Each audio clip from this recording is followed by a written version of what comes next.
क्या दिया हुआ है ध्यान सुनना, if tan a plus b is equal to √3 and tan a minus b is equal to 1/√3, ठीक है।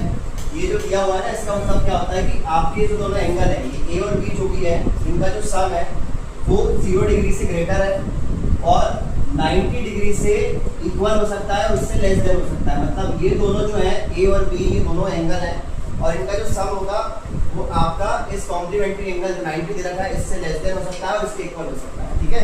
दूसरा, ये जो a है वो क्या है आपका, इन दोनों में a और b में a is greater than b, मतलब एक बड़ा और एक छोटा है, ठीक है। चलो, तो क्या लिया हमको सबसे पहले, we have tan a plus b is equal to √3।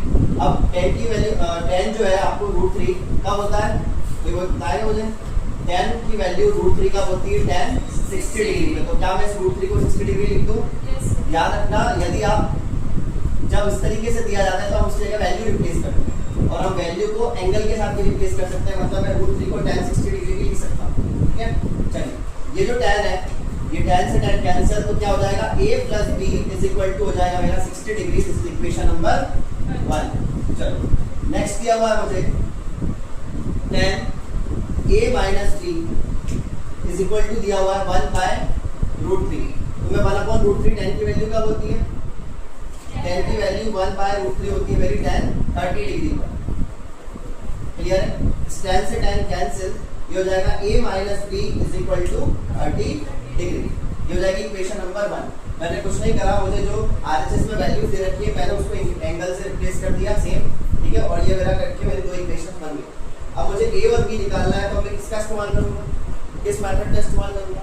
Linear equation in two variables की सब्स्टिट्यूशन है, एलिमिनेशन मेथड का इस्तेमाल कर सकता हूं, ठीक है। या तो मैं एलिमिनेशन मेथड से करूं या सब्स्टिट्यूशन मेथड से करूं। मैं यहां पर एलिमिनेशन का इस्तेमाल कर रहा हूं। बाय एलिमिनेशन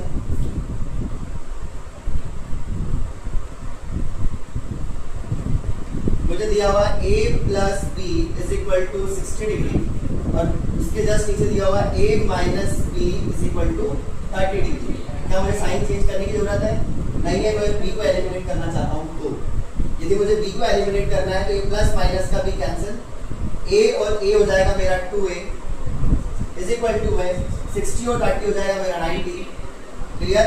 तो a इज इक्वल टू हो जाएगा मेरा 90 डिवाइडेड बाय 2। तो a की वैल्यू मेरी कितनी आ जाएगी, 45 डिग्री। तो मेरा a कितना आया, a इज इक्वल टू हो गया मेरा 45 डिग्री। अब मुझे b निकालना है, तो मैं क्या करूंगा, किसी भी एक पे सब्स्टिट्यूट कर दूंगा मैं।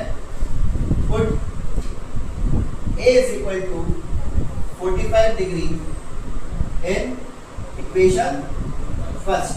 तो मेरी फर्स्ट इक्वेशन जो दे रखी है, it is a plus b is equal to 60 degree. तो इन प्लेस ऑफ a यहाँ पर मैंने लिख दिया 45 degree plus b is equal to 60 degree. 45 उधर जाएगा तो b इज इक्वल टू हो जाएगा मेरा 60 माइनस 45। कितना हो जाएगा मेरा ये, कितना, 25 के 15। b की वैल्यू कितनी हो गई, 15 डिग्री। तो मेरे दोनों एंगल आ गए। अब देखो, जो मुझे कंडीशन दी हुई थी a प्लस b 45 और 15 को प्लस करूंगा तो कितना आएगा मेरा, 45 और 15 को प्लस करोगे तो 60 आ रहा है।